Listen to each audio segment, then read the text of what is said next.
Radhe Radhe everyone, my name is Relu. My name is Unnati Verma. हम सब जानते हैं कि डॉक्टर्स की लाइफ बहुत स्ट्रेसफुल होती है and it requires a lot of patience and dedication. नहीं श्रेय, डॉक्टर बनने के लिए पेशेंस और डेडिकेशन तो होना ही चाहिए, बट स्ट्रेसफुल नॉट ऑलवेज यार। डॉक्टर्स रॉक भी कर सकते हैं।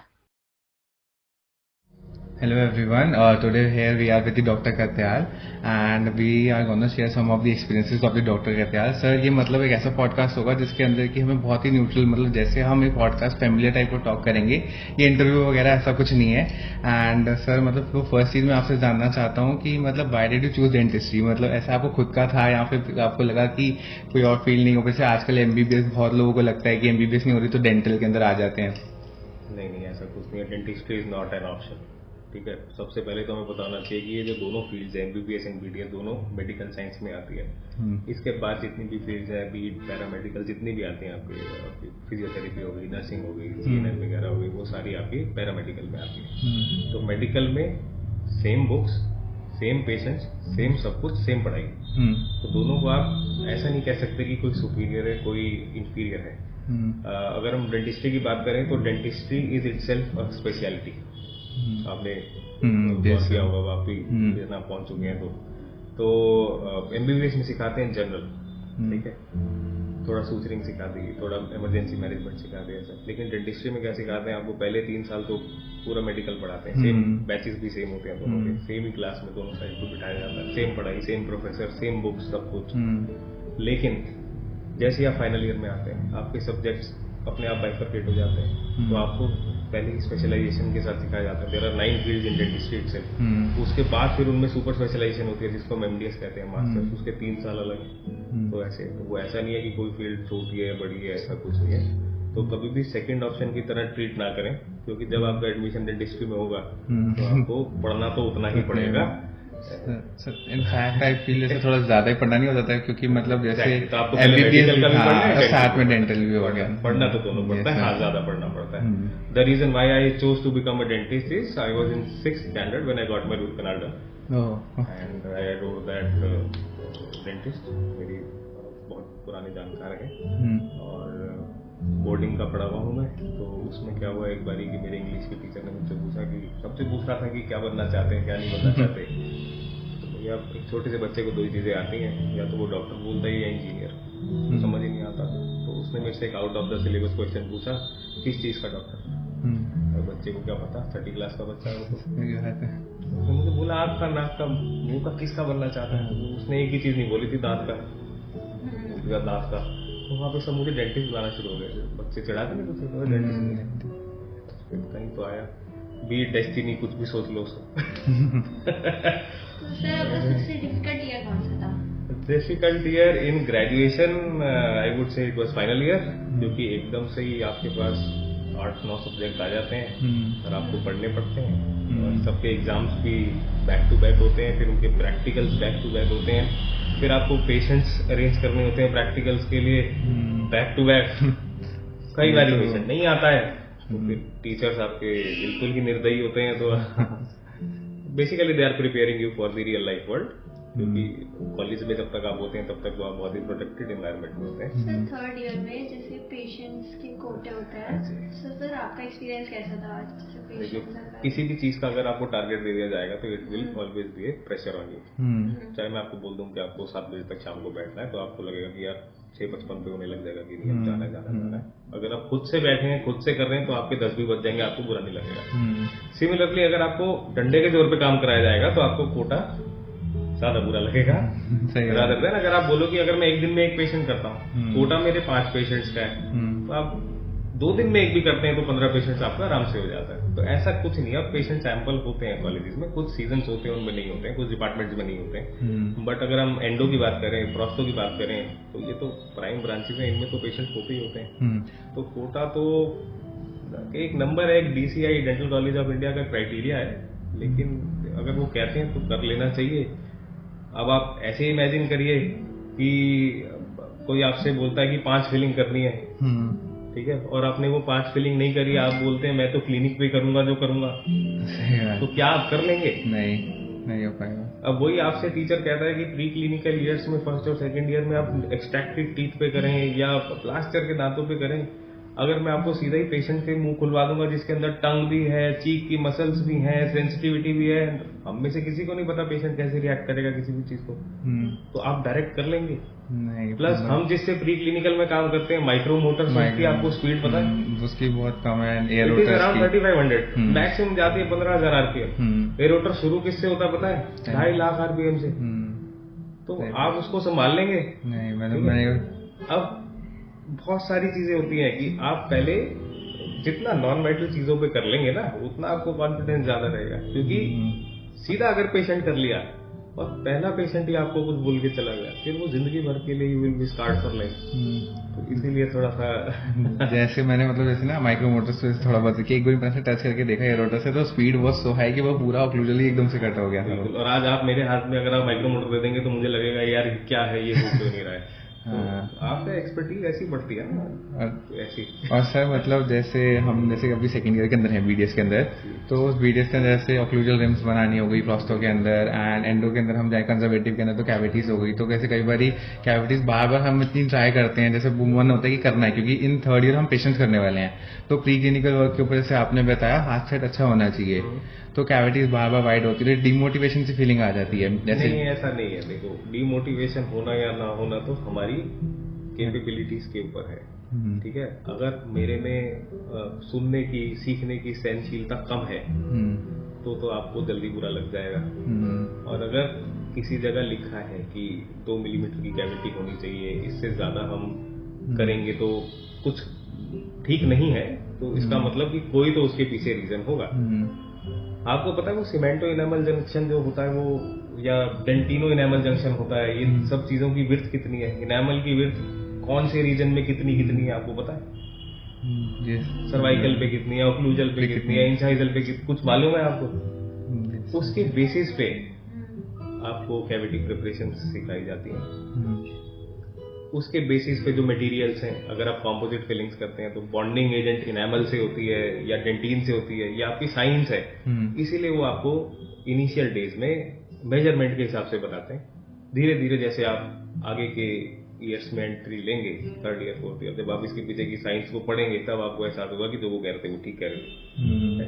एंड नाउ तो जितना भी आपका डेंटिस्ट्री है it is minimally invasive dentistry का टाइम चल रहा है कि जितना कम घिसेंगे उतना ज्यादा आपका सक्सेस रेट हाई होगा। मीन्स नेचुरल चीज को जितना ज्यादा प्रिजर्व करेंगे उतने दांत में स्ट्रेंथ भी बचेगी, उतनी longevity of your treatment will increase. तो इसीलिए वो तो सिर्फ 2 मिलीमीटर कहते हैं ना, मैं यहाँ कहता हूँ 0.3 mm, 0.5 mm और कम, क्योंकि हमारे मटेरियल्स जो हैं वो ज्यादा एडवांस हो गए हैं और हमारे को दांत को प्रिजर्व करना है, पेशेंट को नेचुरल चीज को उसको देना है भाई। प्रिजर्वेशन ही तो मेन है। हमें जो कॉलेजेस में सिखा रहे हैं आज भी वो 50 साल पुरानी डेंटिस्ट्री सिखा रहे हैं, अमेलगम फिलिंग, हाँ मतलब ठीक है। लेकिन वही बात है, बंदा पहले बेसिक सीखेगा तभी एडवांस पे आएगा ना। अगर मैं आपको सीधा ही एडवांस सिखा दूं तो आप बेसिक कभी समझ ही नहीं पाएंगे उसके पीछे का। अगर गाड़ी चलाते हो मैनुअल ऑटोमेटिक, अगर मैं आपको ऑटोमेटिक गाड़ी दे दूंगा आप चला लेंगे? आप ऑटोमेटिक चलाएं, उसके बाद में आपको मैनुअल दे दूं, आपको समझ ही नहीं आएगा ये क्या है। सही बात। अगर आपको मैनुअल के बेसिक्स पता है तो ऑटोमेटिक आपके लिए आसान है। आप उसके अंदर ना ब्रेकें घिसेंगे, ना फालतू ऑयल जलाएंगे, ना उसकी बेल्टें घिसेंगे, कुछ नहीं होगा। वेयरएज अगर आप ऑटोमेटिक ही चला रहे हैं तो आपने रेड लाइट पे उसको ब्रेक में पैर रखा ही हुआ है, क्लच ऑलरेडी एंगेज है, तो लॉन्ग रन में आपको खर्चा आएगा। समझ रहे हैं मतलब। सर तो जैसे थर्ड ईयर में कभी आपको लगा कि पेशेंट ऐसा है तो आपको छुट्टी मार लेनी चाहिए थी? अक्सर होता है, मेरे पास आज भी होता है। मेरे पास क्लिनिक पे होता है कि अगर एक पेशेंट किसी का भी रैंडमली अगर फोन आ गया जिसको मैं नहीं चाहता, तो मैं चाहता हूँ कि मैं चला जाऊँ, फोन नहीं उठाता, पहले 2-3 बार ही आ जाता है, फिर बोल देता हूँ आज बहुत भीड़ है। ये तो डे टू डे प्रोसीजर है यार, ये कोई इसको हम ऑफेंसिवली लेंगे। Sir do you think is MDS important after BDS? Yes, it is important. Masters in every field is important. If you are a simple MBBS, what are the career options? बताओ। आखिरी बारी MBBS doctor पे गए कब थे? BDS पे तो फिर भी चले जाते हो, MBBS पे कब गए थे? स्पेशलिस्ट के पास है ना। किसी के छाती में दर्द हुआ एट रैंडम क्या करेगा? MBBS पे जाएगा? नहीं, गूगल पे सर्च करेगा, कार्डियोलॉजिस्ट, पल्मोनोलॉजिस्ट, फलाना। एमबीबीएस पे नहीं जाता कोई। एमबीबीएस आपने कितनी ही महंगी करी हो, गवर्नमेंट से करी हो, प्राइवेट से करी हो, कहीं से भी करी हो, आफ्टर योर ग्रेजुएशन आपकी नौकरी सिर्फ कैजुअलिटी में लगती है। और अगर गलती से प्राइवेट कॉलेज की कैजुअलिटी में लग गई तो आपकी लाइफ कुछ नहीं है। फिर आप मास्टर्स करेंगे, एमडी करेंगे, अगर प्राइवेट से करेंगे तो बहुत पैसे लगेंगे, गवर्नमेंट से करेंगे तो बहुत साल लगेंगे, क्योंकि आप सीट्स है ही नहीं। एंड जब तक आप तैयार होके निकलेंगे तो बहुत लेट हो जाएगा। Time is money. तो सर आपने जो सक्सेस जर्नी है आपकी बीडीएस की, आपने सीधा क्लिनिक ही खोला था, आपने कहीं प्रैक्टिस करी थी? After my graduation I was in Hindurao hospital, government hospital है एनडीएमसी का। I was there for 6 months। Meanwhile जब मैं नौकरी कर रहा था उधर, मेरी नीट का पेपर क्लियर हो गया था। And then I pursued my masters in prosthetics. फिर मैंने 3 साल प्रोस्थेटिक्स में काम किया as a MDS student. MDS करने के बाद I was in Clove, I was in Fortis, I was a visiting consultant in more than 50 clinics। 1 साल मैंने वो काम किया। Then I open my own clinic. Now I have running practice of around 4 years। Yes sir. It is a successful practice. तो मतलब after BDS मतलब 5 to 6 you years need experience. You need experience, हाँ। Government college में, वो government hospital में एक दिन में 200 मरीज आते थे, हाँ। उनको मैनेज करना इज अ डिफरेंट तरीका। तो वहाँ से जब मैं प्राइवेट प्रैक्टिस में आया वो तरीका ही अलग था काम करने का। हाँ। तो you need a blend of both. अगर आपने गवर्नमेंट में ही काम किया तो आप पेशेंट्स के साथ काफी रफली बिहेव करते हैं, और अगर आप वो रफनेस क्लिनिक्स में ले आए तो पेशेंट्स तो फिर आप छोड़ देंगे पेशेंट। सही बात है, they are paying to get treated no, वो नहीं आएंगे, उनको वीआईपी ट्रीटमेंट चाहिए। डेंटिस्ट्री, रिसेंटली मैं कहीं सुन रहा था कि dentistry is not a treatment nowadays, it is an experience. अगर एक्सपीरियंस अच्छा मिलेगा तो लोग आपको फॉलो करेंगे। आपका ट्रीटमेंट अच्छा और एक्सपीरियंस बेकार है तो फिर वो उनको कोई फर्क नहीं पड़ता ना, वो भूल जाएंगे आपको। और सर मतलब से मोस्ट ऑफ द स्टूडेंट्स जैसे आजकल सोचते हैं कि BDS परस्यू करने के बाद you will go into foreign, जैसे ऑस्ट्रेलिया के अंदर बहुत स्कोप है। जाना चाहिए, एंड बिल्कुल जाना चाहिए, कोई दिक्कत वाली बात नहीं है। बट मेरा भी एक पर्सपेक्टिव है, मैं जा सकता था। My sister is in Australia, मैं नहीं गया। देखो किसी भी बिजनेस का रॉ मटेरियल क्या होता है, चाहिए होता है ना उसको रॉ मटेरियल। जैसे मैं ब्रेड बनाता हूँ तो रॉ मटेरियल इज आटा। मेरी कंट्री में आटा ही नहीं होता तो मुझे इम्पोर्ट करना पड़ेगा। इम्पोर्ट करना पड़ेगा तो मुझे महंगा पड़ेगा। मेरी प्रोडक्शन कॉस्ट महंगी होगी तो मैं और महंगा बेचूंगा। मार्केट में मैं महंगा होगा तो मुझे कोई खरीदेगा ही नहीं। For medical science what is the raw material? Raw material is human beings, densely populated to country हमारी। सही है। आप कहीं भी खोल लो, आज नहीं कल चलोगे। सच बता रहा हूँ, झूठ नहीं कह रहा। अब आप यूएसए चले जाओ, ऑस्ट्रेलिया चले जाओ, ऑस्ट्रेलिया की पॉपुलेशन डेंसिटी पता है 4 किलोमीटर में एक आदमी। तो आपके हफ्ते में एक आएगा, आप उससे एक ही काम करोगे, या आपको इंश्योरेंसेस के साथ मैनेज करना पड़ेगा, TPAs के साथ। तो वो भी एक तरीका है। आज एक प्लस पॉइंट लगा आपसे बात करके, इंडिया के अंदर भी मतलब बहुत बिल्कुल है। सर जैसे आप एक टीचर भी हो, आप लेक्चरर हो, प्रोफेसर हो, तो सर जैसे अभी आप स्टूडेंट्स का वाइवा लेते हो और एक टाइम पे आपने भी वाइवा दिया होगा, तो आपको क्या डिफरेंस लगता है? कि मैंने जो वाइवा दिया था, वो वाइवा मैं फर्स्ट ईयर में था तो मैं भी गलत बोलता था तो डांट पड़ती थी। फिर सेकंड ईयर में आया तो पता लगा कि फर्स्ट ईयर की अहमियत क्या थी। फिर सेकंड ईयर में गाली खाते थे। फिर थर्ड ईयर में आया तो थर्ड ईयर में पता लगा कि सेकंड ईयर की क्या अहमियत थी, कि हाँ वो सही कहते थे। फिर फाइनल ईयर में आया तो थर्ड ईयर लगने लगा सही है। जैसे 11th के बच्चे को लगता है पास होने के बाद 11th आसान थी, 12th के बच्चे को 12th पास करने के बाद लगता है कि मैं तो ट्यूशन टीचर बन जाता हूँ। होता ही ऐसे है। तो जब मैंने मास्टर्स करी तो मुझे पता लगा कि मेरे सब्जेक्ट में अभी भी कई चीजें थी जो मुझे नहीं आती थी। मास्टर्स करने के बाद भी आज भी पढ़ते हैं तो भी ऐसा लगता है कि मास्टर्स करते करते भी नहीं आती थी। तो ये तो लर्निंग प्रोसेस है, तभी तो इट टेक्स लाइफ, पूरा लाइफ लॉन्ग प्रोसीजर है। सर एक हैबिट जो एक डेंटल स्टूडेंट में होनी चाहिए?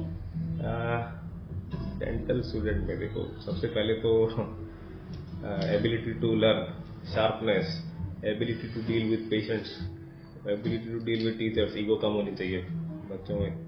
आजकल मैंने देखा जेन जी, उनको सब कुछ आराम की जिंदगी चाहिए, और वो कहते हैं कि ऐसे कैसे, या जो होगा देखा जाएगा, it is not like that. ऐसे नहीं होता है। सर मतलब डू यू थिंक कि फाइनेंशियली स्ट्रांग होना if you are doing BDS is one of the most important thing? देखो, इंडिया एक ऐसी कंट्री है जिसमें जीडीपी मेडिकल साइंसेज पे आपने देख लिया होगा इस बारी बजट, मेडिकल साइंस पे जीडीपी इतना है ही तो डेंटिस्ट्री तो और 0.0000 कितने भी लगा लो, उसके बाद जो 1% आता है वो हमारे को आता है। तो देयर आर नो जॉब्स। मैंने अप्लाई करी, मुझे नहीं मिली, मेरे दोस्तों ने अप्लाई करी किसी को, तो ultimately I have to open a clinic. भाई रोजी रोटी तो चलाओगे ना, उसके बाद भी कोई सपोर्ट नहीं है गवर्नमेंट का, तो आपको खुद ही करना है। लाइसेंसेस आपने खुद लेने हैं, biomedical waste, Delhi pollution control committee, commercial, everything you have to take your own. आपको कोई बैकअप नहीं है। तो हाँ, फॉर इनिशियल डेज आपको फाइनेंशियली स्ट्रांग बैकअप चाहिए। अगर नहीं है तो फिर आपका थोड़ा सा मुश्किल होने वाला है।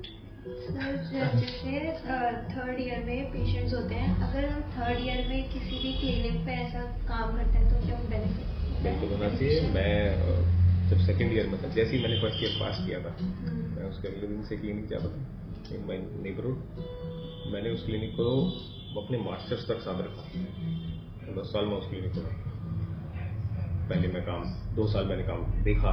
मेरे को बोलना भी नहीं आता था कुछ नहीं, धीरे धीरे हैबिट में आया, पर्सनैलिटी में आया, धीरे धीरे करके समझ में आया कि क्या हो रहा है, क्यों हो रहा है। सर जब आपने फर्स्ट टाइम पेशेंट हैंडल कर रहा था तब आपका एक्सपीरियंस कैसा था? हेजिटेशन सॉर्ट ऑफ, या फिर जैसे प्री क्लिनिकल के बाद एकदम फर्स्ट पेशेंट? मैं बताता हूँ, क्योंकि मैं क्लिनिक से एसोसिएटेड था तो मेरे को इतना बुरा नहीं लगा। लेकिन हाँ, जब मैंने सिंगल हैंडेडली क्लिनिक में पेशेंट किया, while I was a undergraduate student, उस टाइम पे तो बहुत एजिटेशन था अंदर, एक पैनिक अटैक जैसा था। लेकिन जैसे ही वो पेशेंट गया, मैंने मास्क उतारा, एक बहुत लंबी सांस ली।